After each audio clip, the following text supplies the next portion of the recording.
and move on to our fourth and final topic of this edition of the Podcast of Champions.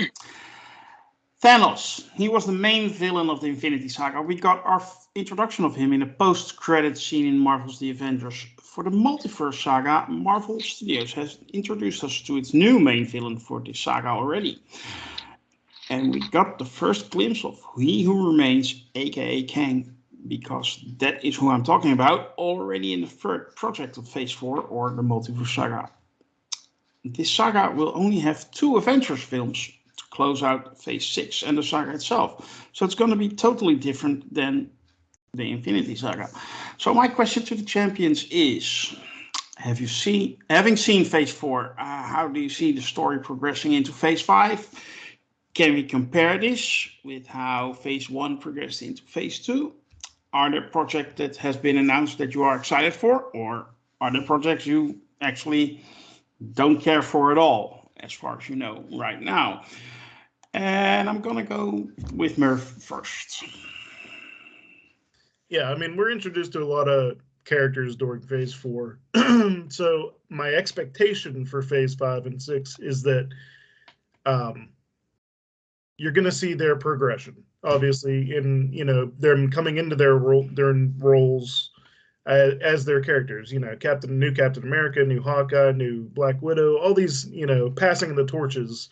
Hopefully we're going to see those, rise to their, utmost potential.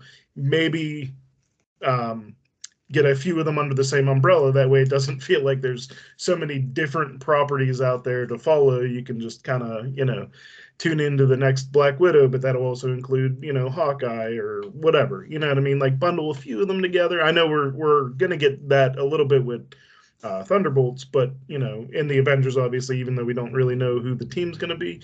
But, yeah, a couple of that, I think, is somewhat of the expectation for me, at least.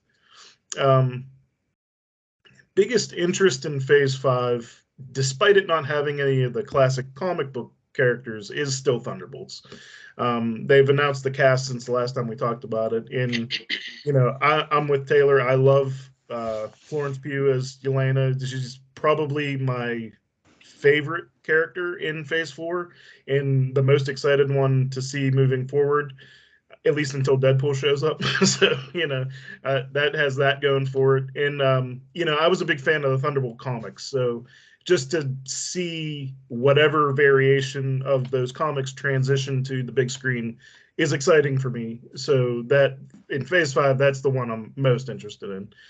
Most interested in Phase 6, I've already mentioned them, but Deadpool 3 is going to be in there.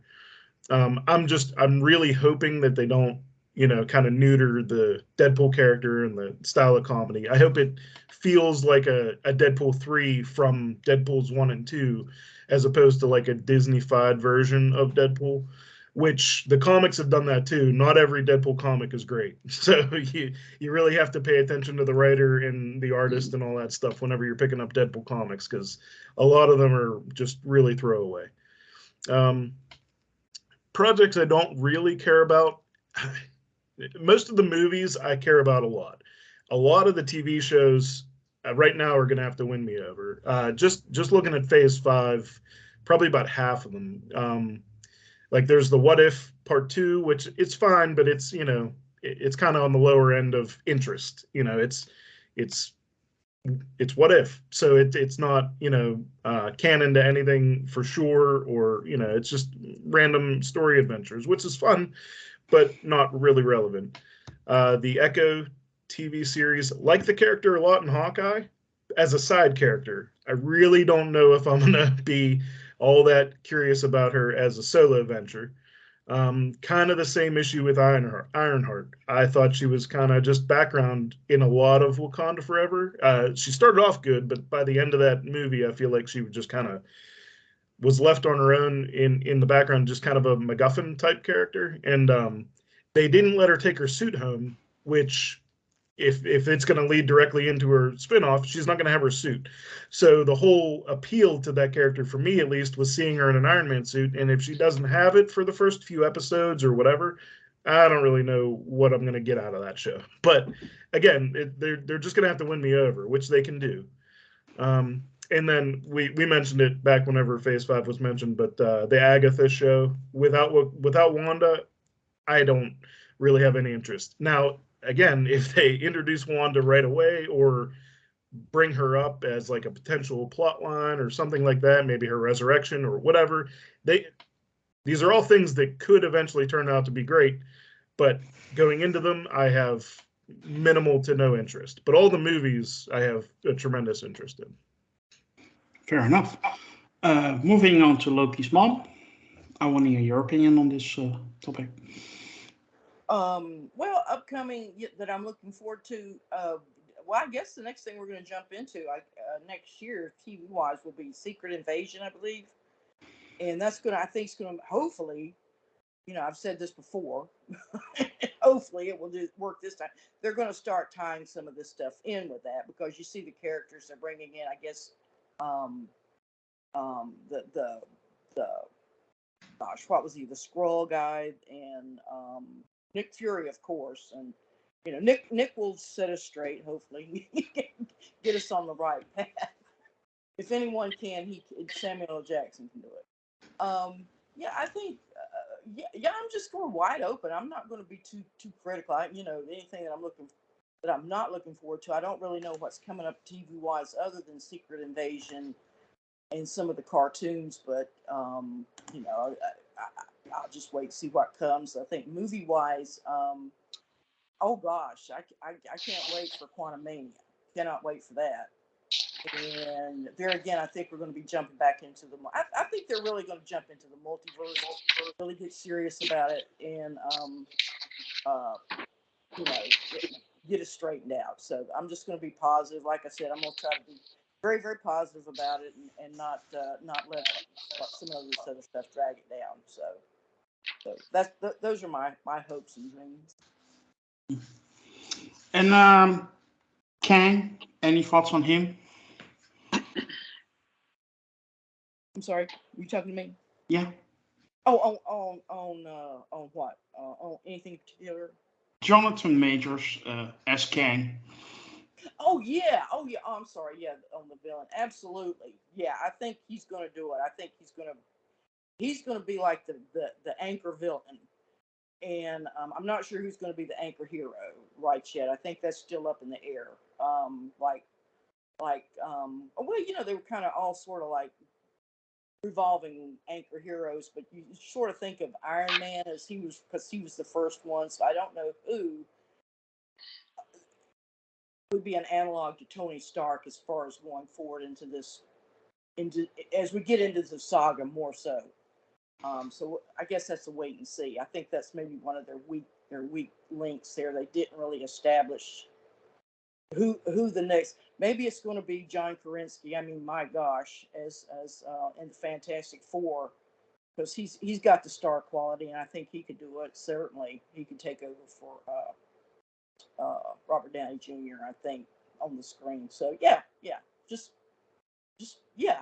Jonathan Majors, absolutely. They couldn't do better than him right now. Yeah. And the Kang character, my gosh, you can go in any direction. And there's going to be Loki. They're going to be Loki back. And let's face it, he's what brought me into the whole thing. As much as a fan as I was of the movies, as far as becoming on the TV show.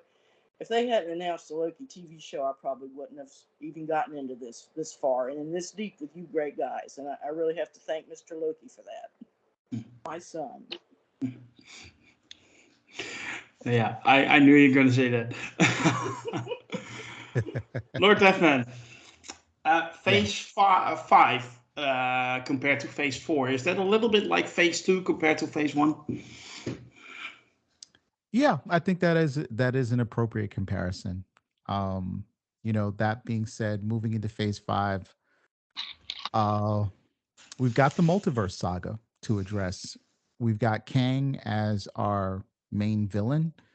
I like the idea of using Kang. I'm not going to sort of pretend to be one of these fans that was a huge Kang fan and I just can't wait to see Kang. Kang is a staple of the comic book universe at Marvel, and eventually, no matter what title you read, you're going to hear about him or see something about him, and even read a few good stories featuring Kang. But what I really like about Kang as a villain in the MCU is that it really raises the stakes from Thanos. Thanos was on a quest to have the life in the universe to sort of have more resources be available to the other half. Now, that's a diabolical plot. It's a huge machination and a plan. But Kang is stepping things up a bit in that his goal is to reshape all of reality into kind of like a song that he thinks this is the way it should go. And he's using time travel, he's using the multiverse, these huge scientific concepts. And I know not everyone is a fan of the multiverse because when misused, it can really be a MacGuffin to bring characters out of nowhere. You can use it to resolve deaths. It really, in the hands of lazy writers, I admit 100% a multiverse can be really detrimental to good storytelling. But if you look at the other side of that coin in terms of using a multiverse to great effect, there's parody, which I think Marvel is sort of dipping into in terms of some of the characters are beginning to parody themselves. But then there's kind of being meta, which I think is the opposite of parody. It's when the MCU can kind of turn in a certain way and face itself. Like when they did the Crisis on Infinite Earths back in the 80s with DC, it was to reconcile all this continuity of Supermans and Superboys. And like, how could there have been a Superboy if Kal-El didn't become a Superman? Like, it was just because people experimented with different variations on the characters. And the Crisis forced all those variations to look at each other and say, we're a part of the story. We are all canon. And I think if Marvel uses the multiverse in that particular way to kind of gaze at itself, the storytelling in phase 5 will be compelling. Now, as for projects coming out of phase 5, what am I excited about?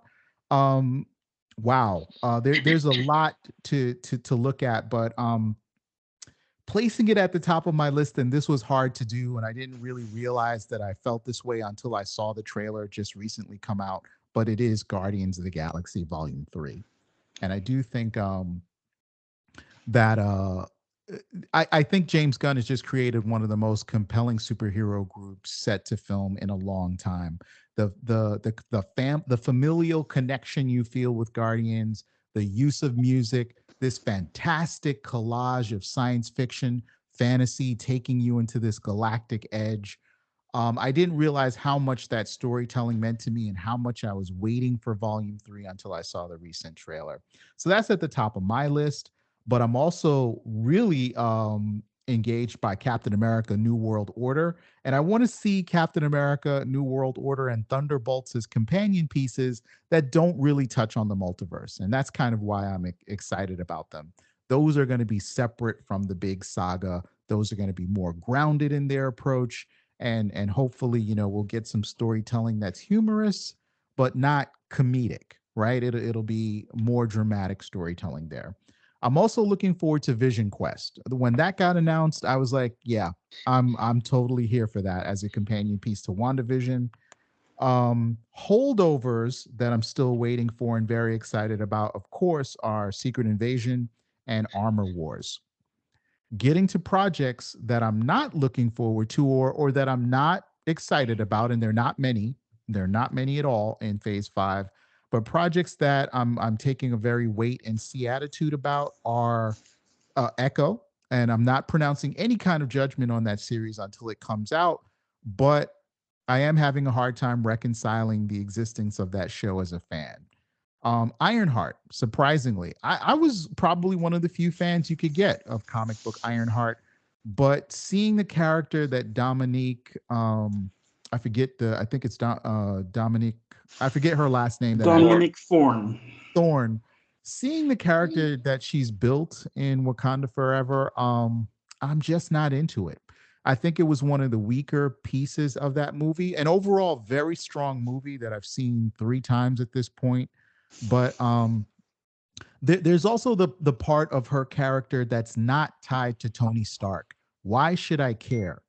In the comic books, you have a character who is very much being mentored by Tony Stark, and passing on that legacy is being passed on to her, and she realizes that I'm inheriting I'm inheriting sort of a mantle that I'm being taught these technologies, and my genius is being used to build on the work that someone that came before.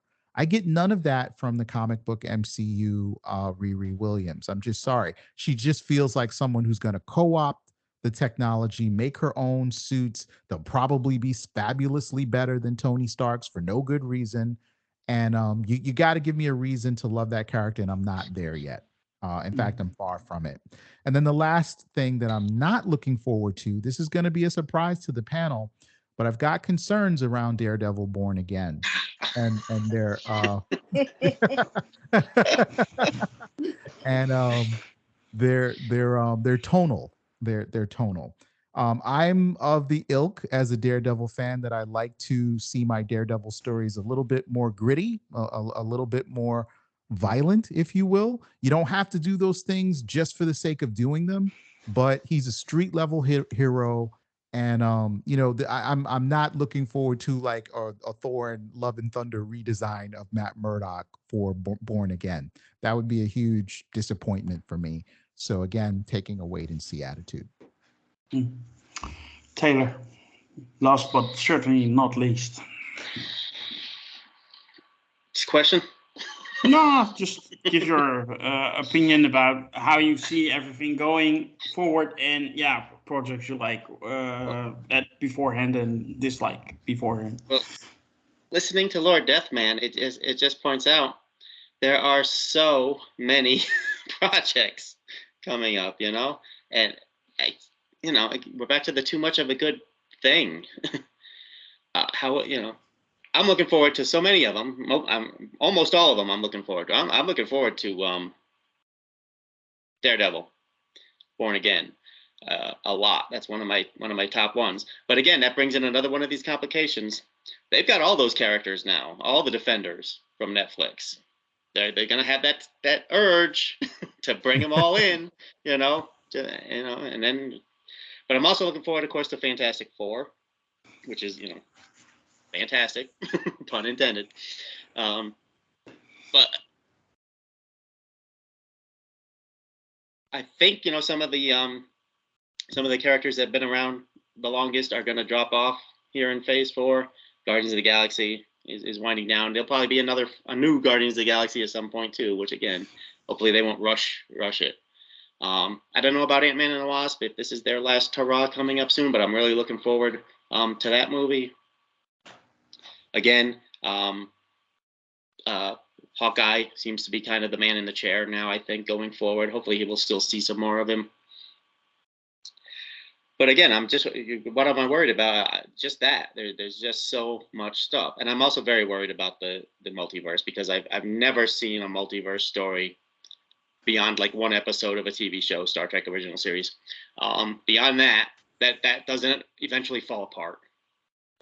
For all the reasons that Lord Deathman said can happen. It does. It always does eventually. Secret Wars. I don't need to see Robert Downey Jr. back in the Iron Man suit alive again from another universe in Secret Wars, and everybody else who's died, heroes and villains, all coming back.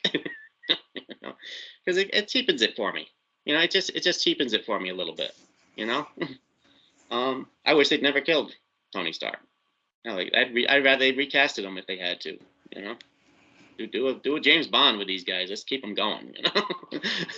But no, and that's the other thing I'm worried about is the new characters, and if they're going to actually invest in them, invest the time, the energy into them. Because right now, okay, we get a little piece of this character, one movie about this character, one series about this character, and we don't see him again till 3 years from now or the next phase or something, or only when the big team up happens, and they're one of 30 characters in that movie, and they don't get their due, So that's one thing I'm worried about.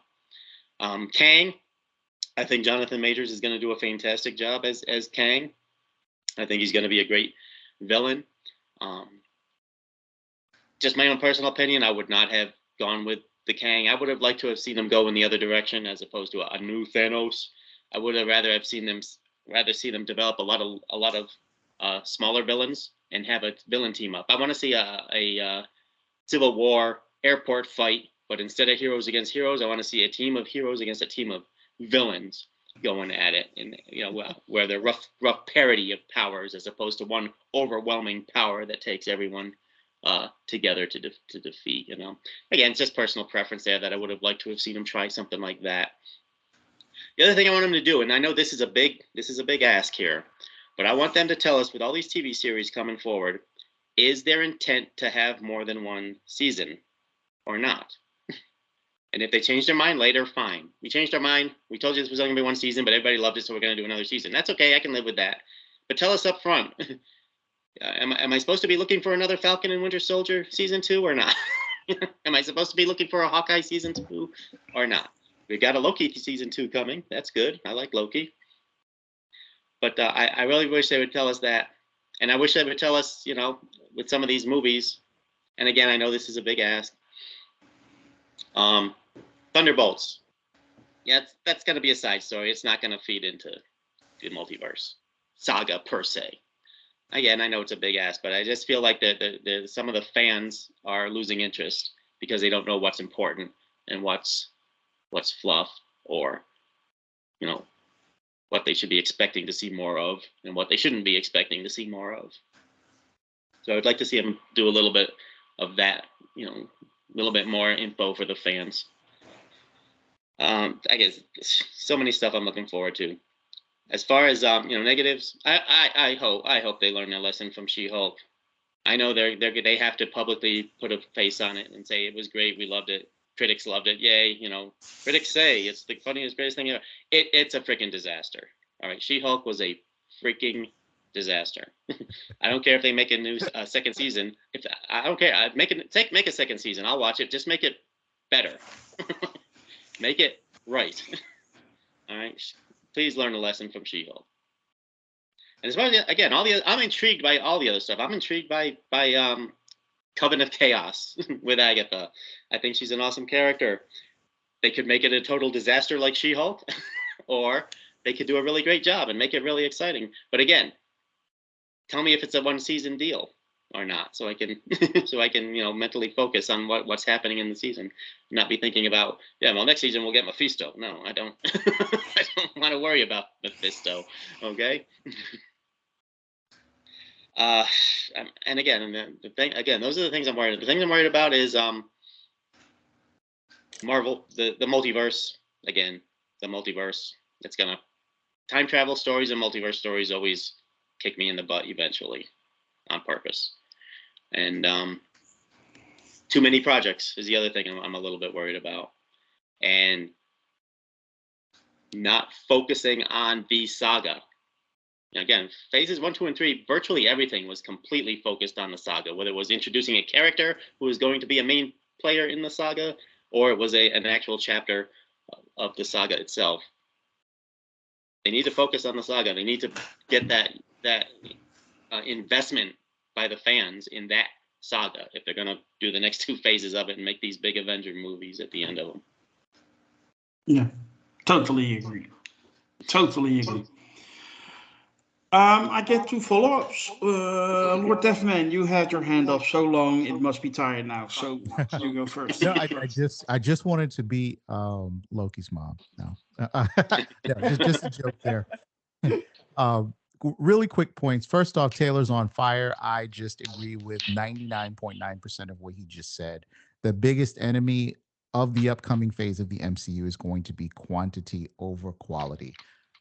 They must give us an opportunity to get to know these characters. When you saw the first Captain America, you were probably surprised at how well Chris Evans handled the role. I know I was like, wow, this guy's better at Captain America than I thought he was going to be when I heard the rumors and all of that stuff.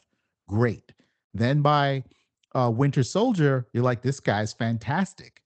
This is, he's way better, and he's gained more confidence in the role. And then by Civil War, you were talking about an iconic and classic Captain America. The only way for that to happen is for time to pass and for the actors to get into the skin of the character and for the fans to have a chance to get to know these characters. The one and dones are not going to help anybody become classic, beloved characters. I also want to, put the message out there. They need to trust the source. Don't go changing it. Don't feel like you're a $1 billion movie star, producer, mogul, and what publishing did in its little corner of the world isn't relevant or isn't a great story. Always trust that source material, or you're going to lose everybody. Because if I'm not there as an ambassador to bring the casuals along, you've lost. That said, also agree with Taylor on She-Hulk. I would easily watch a season 2 of it, but let's not have it be like season 1. Thank you. Yeah. So let's just agree that we keep Nate Moore out of everything. But anyway, Lokismom, you get to close up. Well, it's an optimistic one because I'm pretty sure She-Hulk happened in a totally different universe from the one where all of our characters do reside, based upon that horrific Daredevil outfit that was puce and pomegranate or whatever color you want to call it. So anyway, that's my hope and prayer for the future. Okay. That will conclude this edition of the Podcast of Champions. We hope you enjoyed our discussion today. If you did, you can help us out by liking, sharing, and subscribing to our YouTube channel. And if you really want more of us, you can join us. Our forum, sakar.freeforums.net. We would love it if you join. And, well, be on the lookout for new review series that are coming your way, like for Secret Invasion, Mandalorian Season 3. We will be discussing Ant-Man and the Wasp: Quantumania for sure, but that is still a while away. And of course, we will be back with a brand new podcast as well at some point. I don't know when, but we will be. For now, I thank you all, and also on behalf of our champions, of course, and I wish you to be safe, be well, and for now, a very Merry Christmas and a Happy New Year. Bye.